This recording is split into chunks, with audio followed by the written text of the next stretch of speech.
Hi friends, কেমন আছো সবাই? দ্য কুকিং উইন্ডো চ্যানেলে তোমাদের স্বাগত জানাই। আজ আমি একেবারে মেলার স্টাইলের ঘুগনি চাট নিয়ে চলে এসেছি।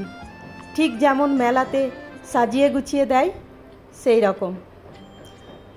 এই জন্য আমি প্রথমে দেখো এই মটরটা পুরো রাত ভিজিয়ে রেখেছিলাম।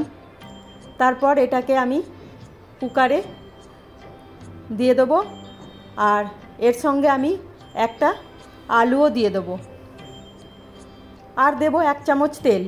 তেলটা দেবো কারণ তেল দিলে আমার এই জলগুলো কুকারের ওপরে উঠে যাবে না, আর কুকারটা নোংরা হবে না, সেই জন্যই তেলটা দেওয়া। এবার আমি এটা সিটি দিয়ে নেব।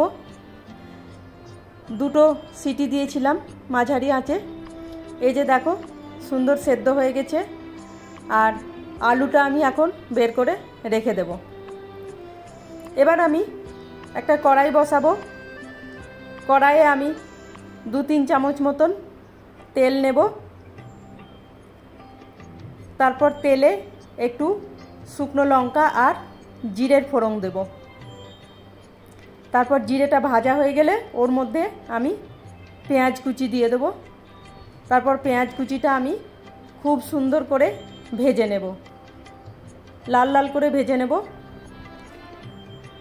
এই যে দেখো মোটামুটি ভাজা হয়ে গেছে আমার পেঁয়াজটা।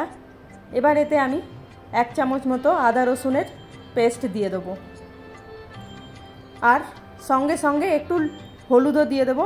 তাহলে কি হবে, এই তেলটা ছিটে গ্যাসও নোংরা হয়, হাতেও ছ্যাঁকা লাগে, সেইটা হবে না। সঙ্গে সঙ্গে হলুদ দিয়ে দিলে তেলটা আর ছিটবে না। বন্ধুরা, তোমরা আমার এই ছোট ছোট কিচেন টিপসগুলো মনে রেখো কিন্তু। বিশেষ করে যখন ডালে সিটি দিতে গিয়ে কুকার নোংরা হয়ে যায়, সেটা খুব বিরক্তিকর, তাই না? এবার এতে আমি একটা টমেটো কেটে দিয়ে দেবো, তারপর একটু নেড়ে চেড়ে নেব। এবার এর মধ্যে আমি গুঁড়ো মশলাগুলো দিয়ে দেবো। একটু কাশ্মীরি লঙ্কা গুঁড়ো, আর আরও একটু হলুদ দিলাম, লবণ দিলাম পরিমাণ মতো, আর দেব 1 চামচ চানা মশলা।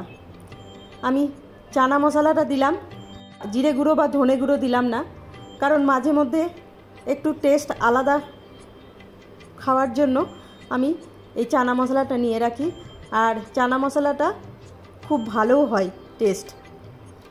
তোমরা চাইলে চানা মশলার জায়গায় জিরে গুঁড়ো বা ধনে গুঁড়োও দিতে পারো। এবার এটাকে আমি একটু ঢেকে রেখে দিয়েছিলাম। টমেটোটাও সেদ্ধ হয়ে গেল, আর মশলাগুলোও বেশ ভালো ভাজা হয়ে গেল।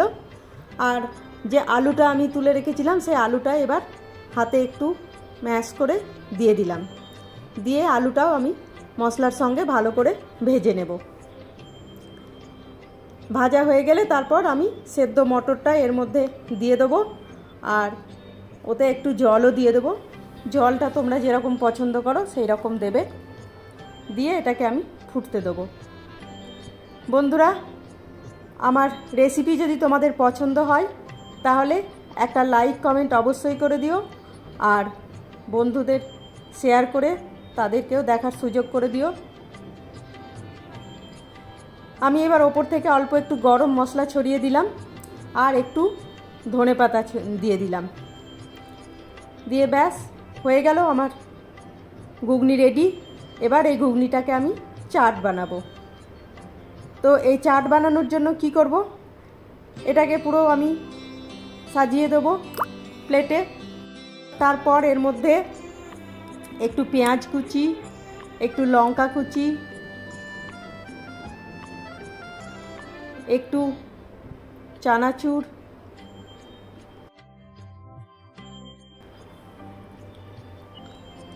আর দেব অল্প একটু ধনেপাতা। তারপর এর মধ্যে আমি দিয়ে দেবো লেবুর রস, আর ওপর থেকে চাট মশলা।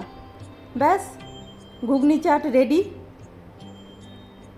বন্ধুরা, কেমন লাগলো কমেন্টে অবশ্যই জানাবে, আর ভালো লাগলে একটা লাইক কমেন্ট করে দিও। আজ তাহলে এই পর্যন্তই। কাল আবার দেখা হবে নতুন একটা রেসিপি নিয়ে। তোমরা ভালো থেকো, বাই।